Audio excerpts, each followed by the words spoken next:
So what do we mean by good welfare? Some of you may know Professor David Mellor, who's a Kiwi, but his quote here is really important. It's around giving our animals not just a life worth living, but it's about giving them a good life. So they don't just survive, but indeed they thrive. And we need to understand also that equine welfare is a multi-dimensional, as I've mentioned, issue, and we need to look at it in different regards in the different contexts in which we utilise horses. But we also need to recognise that horses, like people, are living longer. So the equine welfare requirements of geriatric horses is very different to the equine welfare requirements of foals and of young sport horses. We used to think of geriatric horses as being anything above 15. Now it's certainly above 20. But horses, as we know, live into their 30s, indeed into their 40s. And so we need to understand that their welfare needs and their health requirements, indeed, are going to change over that time.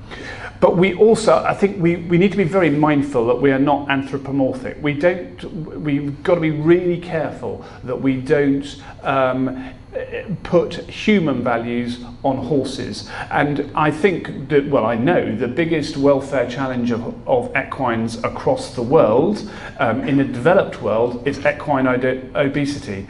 And that's in part because when it's cold, I know it's not often cold in Australia, but I come from the UK and it is ruddy cold sometimes, but when that happens, we put an extra rug on. And horses, in terms of where they've come from, where they've evolved from, they didn't have rugs.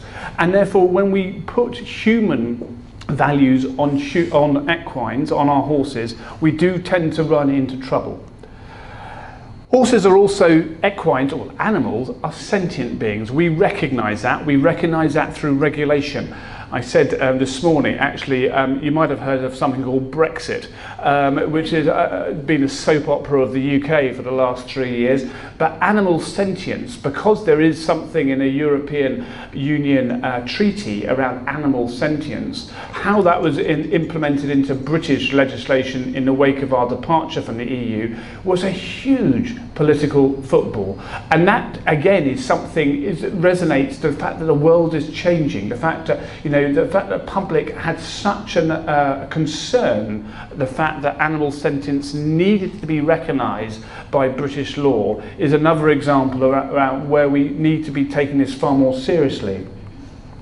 So if we just take a step back, over the years, the 5 freedoms have been fundamental in changing our understanding of animal welfare. The 5 freedoms, some of you might have heard of them. They date back to the 1960s, established by the Farm Animal Welfare Council in the UK, and without a doubt have improved the lives of millions upon millions of especially farm animals over the last 50 years.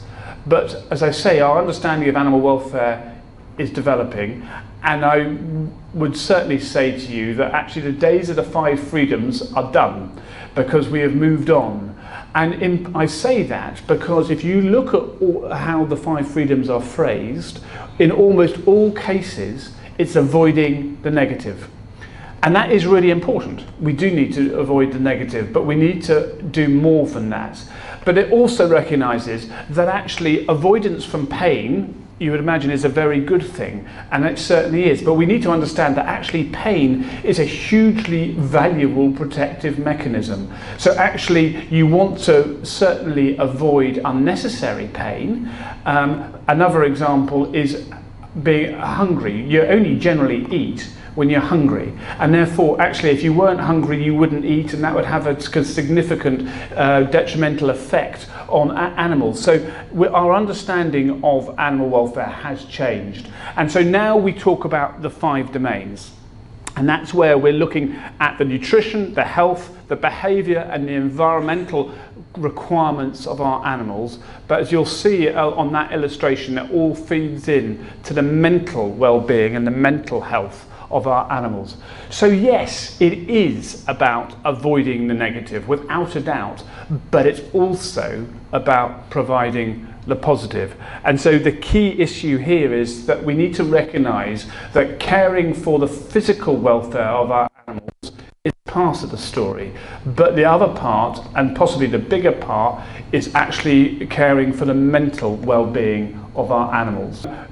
We all recognise that horses naturally are herd animals. They live on the plains, they graze for 17 hours a day, and they are social. They are flight animals because they are predated, but they live in social groups, and that is really important part of where they've come from. And we need to be very mindful of that in terms of how we look after our horses today. How much freedom, access to pasture are they getting? Are they getting access to decent forage almost 24 hours a day? And how much friendship, how much interaction with other equines do we give them on their daily management?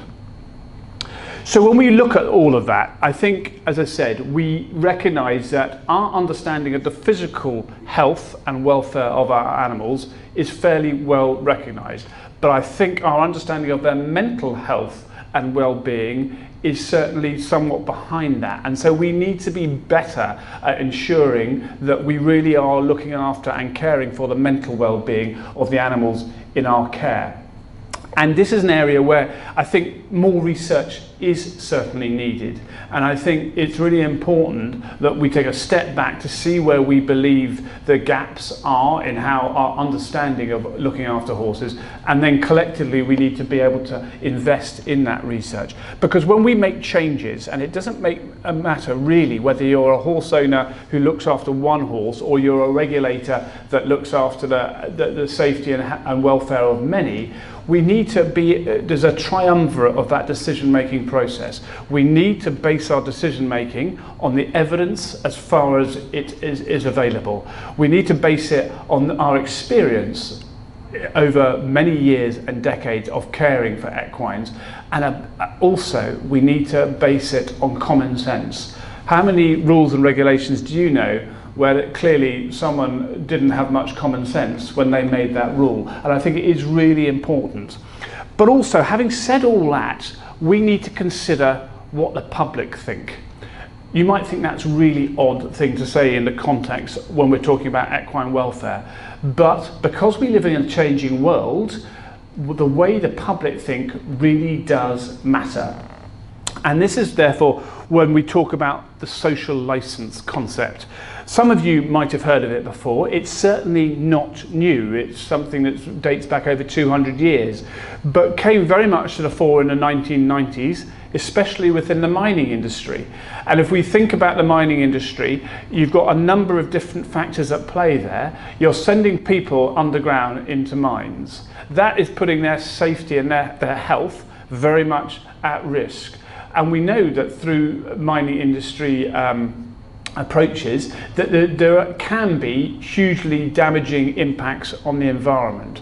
And so the more enlightened mining company in the 1990s recognized that actually if they were to have people who were going to work for them, and if they were going to be accepted in their local communities, then they needed to invest in their social license. And that's very much a thinking of where we are now within the equine sport world. We need to invest in our social license. What is it?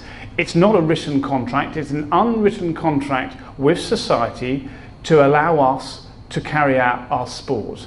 And at the heart of it, it's about trust and transparency. If the public don't trust what we're doing, then they will be far more challenging to what we do and how we do it. And of course, as we've already heard, if the public are just hearing those bad news stories that we talked about a few minutes ago, then it's no wonder they will really question about the future of horse sport and whether it really is ethical.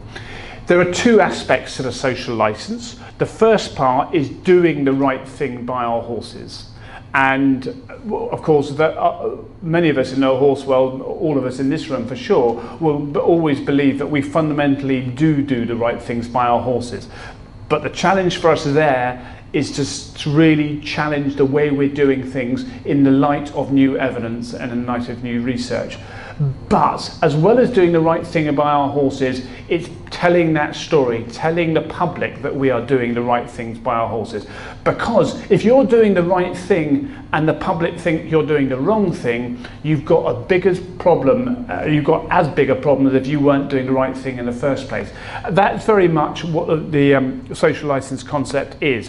What it isn't, is about mob rule. And it's not saying the public demanding through a social media campaign that you must do this and therefore you have to do that. But it is about being aware what the public think and being able to manage that in a more effective way than we are doing now.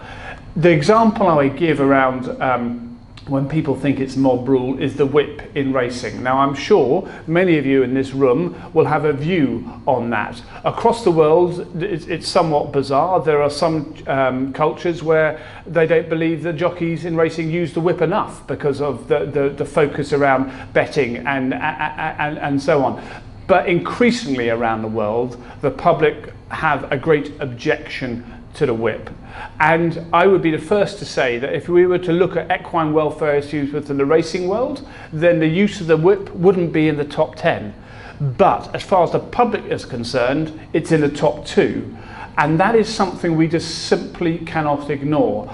And I believe, certainly for sure, that actually the days of the use of the whip in racing for encouragement are numbered, because I don't think in the world that we live in it can be justified. But of course we're not here just to talk about the whip. When we look at the levels of social licence in horse sport, and indeed in any area, of course you'll see there's a gradation. I don't think we will ever get to the stage where psychological identification of social licence will be where we are with horse sport, but we can certainly no harm in trying. But I think we certainly need to try and ensure that the general public support what we do within horse sport. Can you lose your social licence? You most certainly can. And I think the example I often use is greyhound racing in Australia, which did go to the wall and then did come back again. And there was very much a belief that the reason that greyhound racing, well, it was banned for a while in one state, was because the sector did not react to the growing clamour of concern about what happened to greyhounds when they finished their time on the racetrack. And so I think that there is a real lesson to be learned, the fact that you really can lose your social licence. So I think if we're honest with ourselves, that, what have I done now? That for too often we're down in the acceptance tolerance level, and we need to move ourselves far more towards being approved by society and have the support of society. At the basis of the social licence is the horse-human partnership. And I think it is really important to recognise that people understand and have a better understanding of what that actually means in practice. Of course, it's about knowledge, and we have to, as I was saying this morning, the biggest risk to equines across the world in every single country is ignorance. It's people who own and care for animals, care for their equines, but don't have the basic understanding. And I think therefore education does have a huge role to play in this. But also it is around experience, around having a compassionate attitude to how we care for our horses. Now, it's very true that in horse sport and in horse racing, that it's very unlikely your animal's going to win a race or compete to the best of its ability if you don't look after it to the best of your ability. But it's not always that simple. But what's for sure is that long term, whether our horses are in racing or in horse sport, they will go on to another career. They're not going to be able to compete at the top of their level for their whole life. And we know that the better they're cared for and the more compassionate that horse-human partnership is in their sporting life, it means that they will have the best opportunities and chances longer term. And I'll come back to it at the end, but this forms I believe that forms the basis of how we need to be communicating about equine welfare. So let's thinking about how we can put this into practice. I mentioned obviously animals suffer because of ignorance of owners. And there we need to start at the beginning in terms of how we handle and care our animals does have profound effects. It has profound effects on their behaviour, and it has significant effects on their performance. And as I say, we need to be really challenging the way we're caring for our horses, and ensure that we actually are open-minded to doing things differently. I know this is a very relevant issue for Australia because at the moment there is a consultation going on about establishing a central equine database. My one plea to you is support it with your whole heart and soul, because having an effective equine identification system is the fundamental premise of ensuring responsible ownership.